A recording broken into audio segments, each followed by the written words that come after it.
देवी आईनंच पुन्हा चमत्कार केला, त्या प्रल्हादला वाचवलं। देवी आई त्याच्या मदतीसाठी नेहमी धावून येते आणि समद्यांना वाचवायला येते। अगं होय, यंदा देवी आईनं वाचवलं, पण पुण्यांना त्याच्या बाण आणि आजींना असाच त्रास दिला तर काय करणार आहे?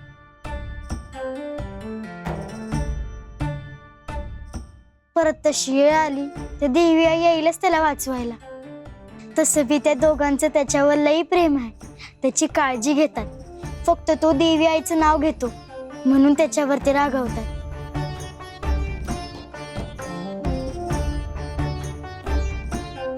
बरं चल, आपण जरा त्याच्या घराकडनं एक फेरी मारून येऊया, बघू तरी तिकडे काय चाललंय। हा, आपण फळं पण घेऊन जाऊया, त्यांनी मगासपासून काही खाल्लं नसणार ना। चाल।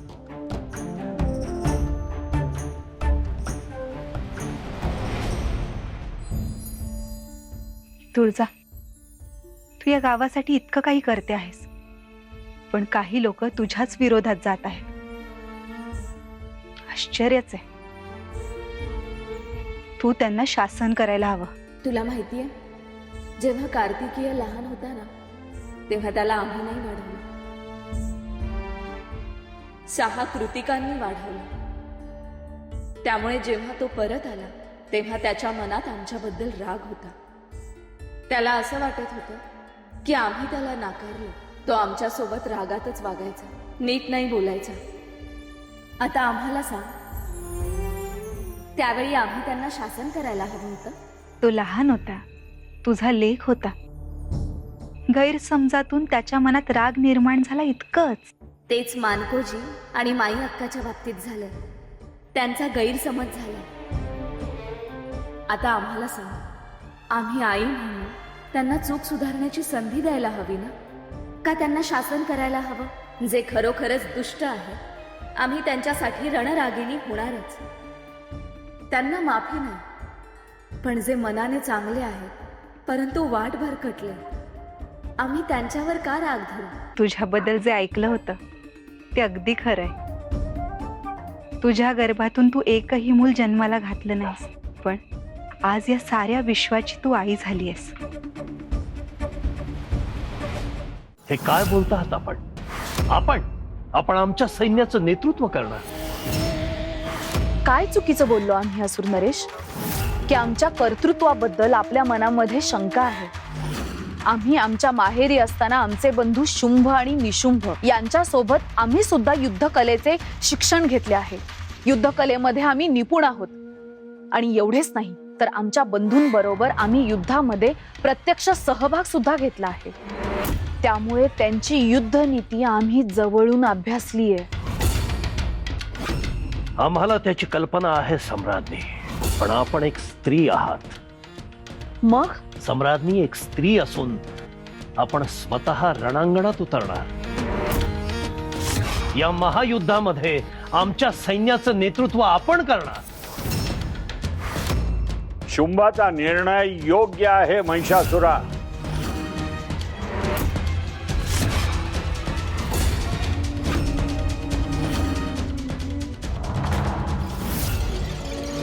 तुळजा आणि आदिशक्ती यांनी ज्या पद्धतीनं युद्धाची सिद्धता केलेली आहे ते पाहता शुंभा तुझी सेनापती असणं हे उचितच ठरणार आहे। दैत्यगुरु, तुळजाने युद्धाची अशी काय सिद्धता आरंभली आहे ते आम्हालाही कळू द्या। भविष्याचा अंदाज घेत असताना मला काही दृश्य दिसली। देवीची पावलं, 8 नाणी, आणि त्यातील एक नाणं तर मला स्पष्टच दिसलं। ही नाणी आणि देवीची पावलं याचा युद्धाच्या संदर्भात नेमका काय अर्थ आहे? आता नीट स्पष्टपणे सांगता येणार नाही, परंतु तुळजा आणि आदिशक्ती देवींचं सैन्य उभं करत असेल असाही यातून अर्थ निघतो। कशावरून? जे नाणं मला स्पष्टपणे दिसलं त्यावर एक चिन्ह होतं। कोणतं चिन्ह? यमाई देवीचं चिन्ह.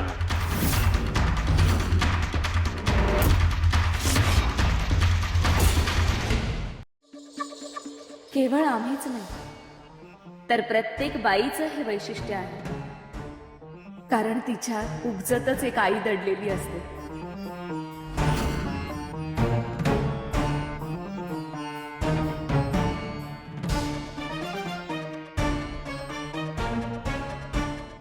हे घे, तुझ्यासाठी मी फळं आणलीये.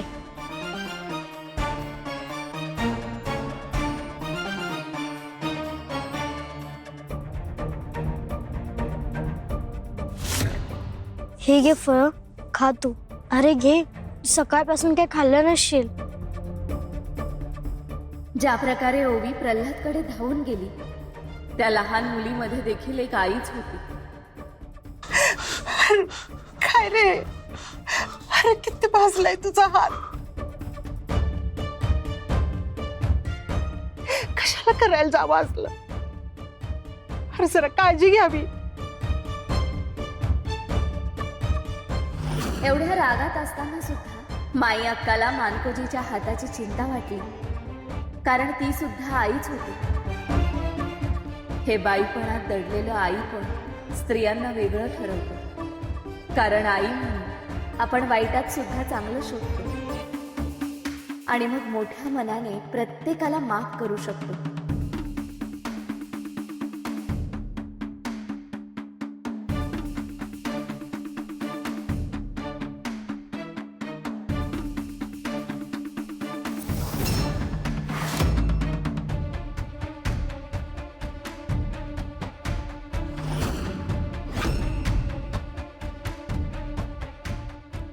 अगं माई, माझा हात बरा झाला.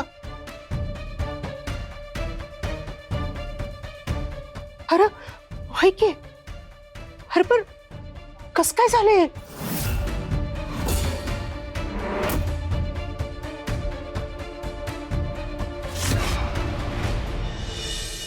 आदिशक्ती आणि तुळजा मिळून देवींचं सैन्य तयार करतायत, आणि तेही महिषासुराच्या विरुद्ध लढण्यासाठी.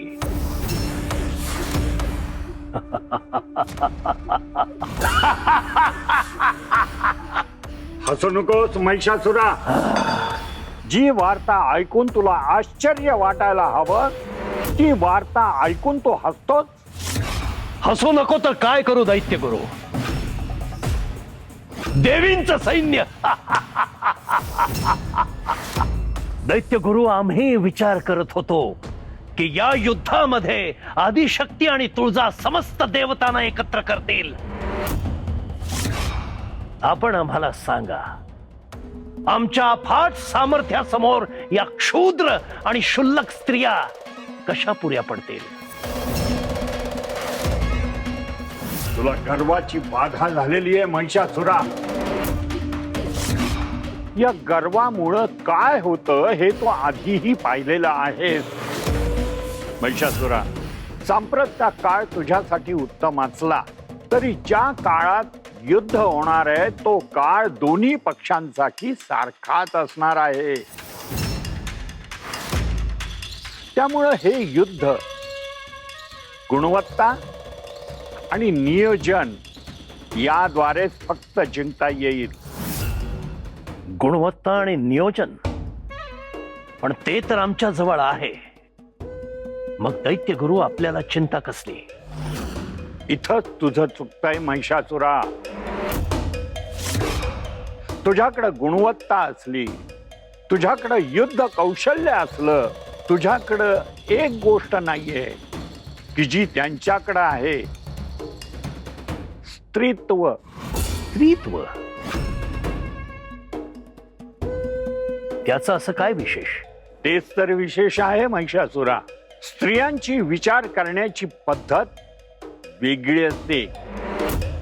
त्या फक्त मेंदून नाही तर मनानं सुद्धा विचार करतात. त्या फक्त एकांगी नाही तर चौफेर विचार करतात. पुरुष एक ठरवतो आणि त्याचंच अनुकरण करतो, पण स्त्री अनेक वेळा साधक बाधक विचार करून मग निर्णय घेते. पुरुषांची नजर तीक्ष्ण आणि लांबवरची असते, पण स्त्रिया त्यांची नजर चौफेर असते. असुर नरेश, समोरच्या व्यक्तीची चाल अचूकपणे ओळखणं जेवढं स्त्रियांना शक्य होतं तेवढं पुरुषांना कदापि शक्य होत नाही. त्यामुळे युद्धभूमीमध्ये असा विचार करणं आपल्यासाठीच लाभदायक ठरू शकतं. आणि म्हणूनच शुंभाने दिलेला प्रस्ताव मला योग्य वाटतोय आणि माझं तिला पूर्ण अनुमोदन आहे. कोणता प्रस्ताव? शुंभानं तुझ्या सैन्याच्या सेनापती पदासाठी दिलेला प्रस्ताव. तो तुझ्यासाठी अत्यंत हितकारक आहे आणि तो आनंदानं स्वीकारावाच असं मला वाटतं. हो असुर नरेश, आम्ही आमचं पूर्ण कौशल्य पणाला लावून आपल्याला विजय प्राप्त करून देण्याची ग्वाही देतो. ठीक आहे सम्राज्ञी. दैत्यगुरु सम्राज्ञींना एक संधी देण्याची आमची तयारी आहे. उत्तम. मात्र एका अटीवर. कोणती अट? सर्वप्रथम आपण आम्हाला अतिशय उत्तम अशी युद्धनीती तयार करून दाखवा आणि त्यानंतर आम्ही निर्णय घेऊ की आपल्याला हे सेनापती पद द्यायचं की नाही. आहे मान्य? हो आहे मान्य. आम्ही आमची उत्तम पद्धतीने युद्धनीती तयार करून आपल्या समोर सादर करू.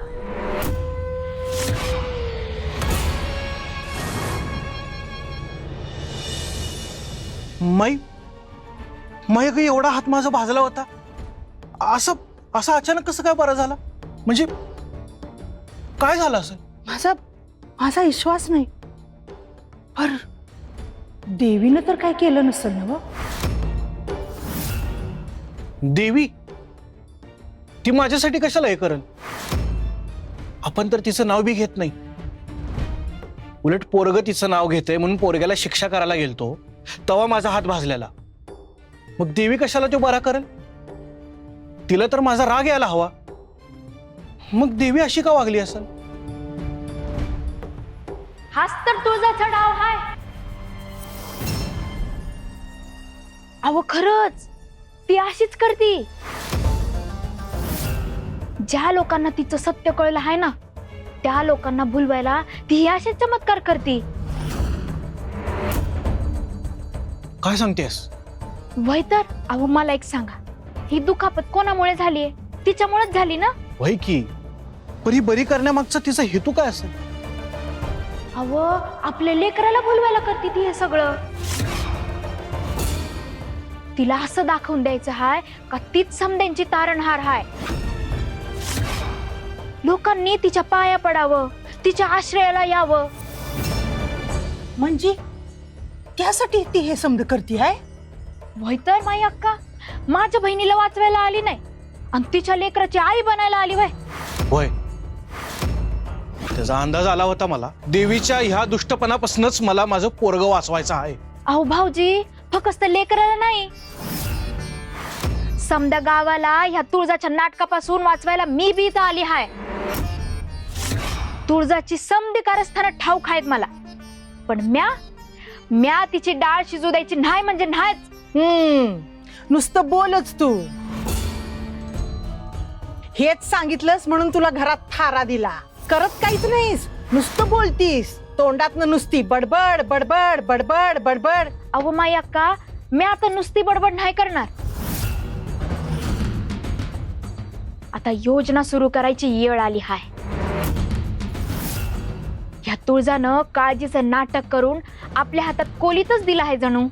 पण आता म्या जे सांगेल ते नाटक सुरू करा, म्हणजे तुळजाला तिच्याच शस्त्रानं हरवता येईल. नाटक? कसलं नाटक? नेमकं काय करायचं आहे आम्हाला? आपल्याला तुळजाला हरवायचं असेल तिचा खोटेपणा समद्या गावासमोर उघड करायचा असेल तर तिच्यावर विश्वास असलेल्या तिच्या भक्ताला म्हणजे आपल्या या लेकराला आपल्याला विश्वासात घ्यायला पाहिजे. तो तिच्या विरोधात उभा ठाकला म्हणजे समद गाव तिच्या विरोधात जाईल.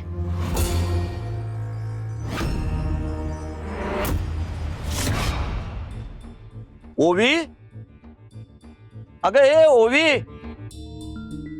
अगं आहेस का घरात? चल बघूया. ओवी बाहेर गेली आहे. काय झालं? हो, आम्ही समध्या गावात फिरून प्रत्येकाला जे शक्य असेल ते दान गोळा करतोय. त्यासाठीच ओवीला शोधत आलो होतो. अहो पण ओवी तर किती लहान आहे. मग ती कशा काही हवी आहे तुम्हाला? ओवी लहान आहे हे खरं आहे. देवी आईवर ओवीचं लई प्रेम आहे. देवी आईची भक्त आहे ती, आणि तिला हे नाही सांगितलं तर ती रागवल, म्हणून तिला सांगायला आलो.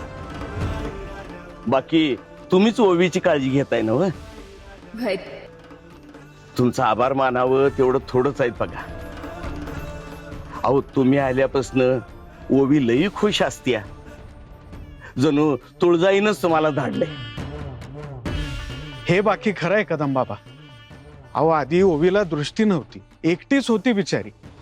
कायम उदास असायची. तिचं कसं होणार याची आम्हाला चिंता असायची. पण देवी आईनं तिला दृष्टी दिली आणि जणू काय हिचा एकटेपणा दूर करायला यांनाच पाठवलं. नाही, असं काय बी नाही.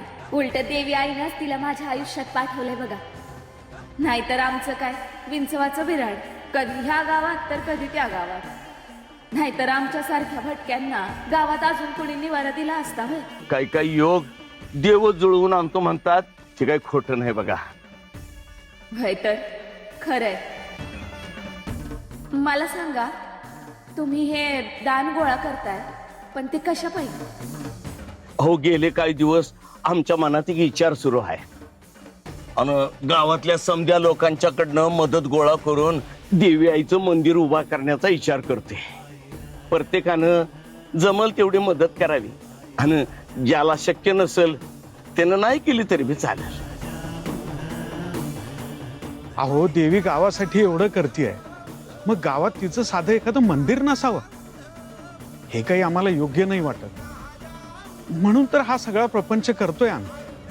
तुम्हाला जर काही दान करणं शक्य असेल तर तुम्ही करा. आता गावातल्या समध्यांनी तर मदत केली आहेच. आम्ही लवकरच मंदिराचं कामकाज सुरू करू. येतो आम्ही. राम राम. येतो. थांबा. या गावात तुळजाईचं मंदिर बांधू नका, अजिबात बांधू नका.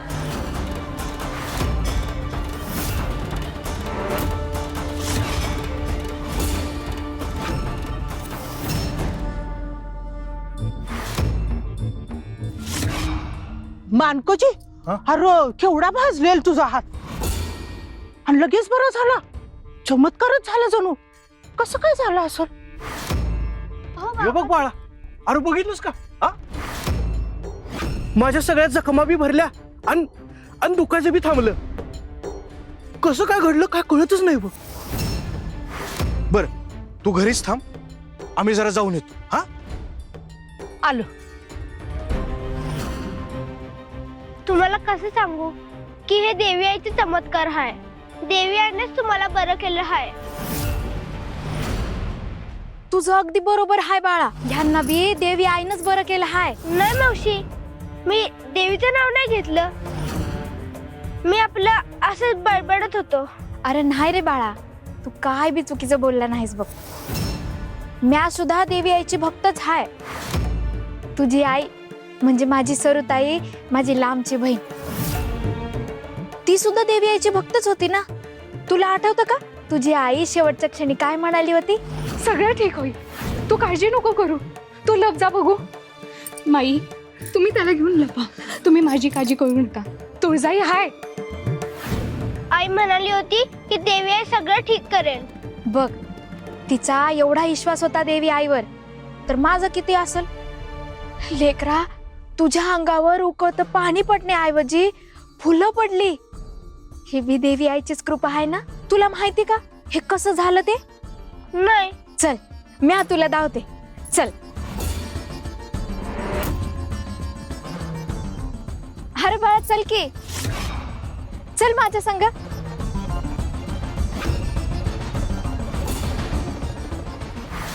का हो? अहो असं का म्हणता? मंदिर का बांधायचं नाही? अहो कदम बाबा, तुम्ही या बाईला काय विचारताय आणि हिचं काय ऐकताय? ही आपल्या गावामधली पण नाही, बाहेरून आलेली आहे. हिला काय माहिती देवी आई आपल्यासाठी काय काय करते ते? तर काय, गावात दुष्काळ पडला होता, पाण्याचं साठं समजा आटलं होतं, कुणाच्या घरात खायला एक दाना बी शिल्लक नव्हता. देवी आई आली आणि समधी संकट दूर झाली. गावातल्या समध्यांच्या पोटाला अन्न मिळालं, समध्या चिंता बी मिटल्या. अहो कदम बाबा, तुम्ही हिचं काय ऐकू नका, काय बी सांगते. थांबा, जरा शांत व्हा, शांत व्हा समध्याने. ती काय सांगते ते ऐकून तरी घ्या. तिला काय म्हणायचंय ते.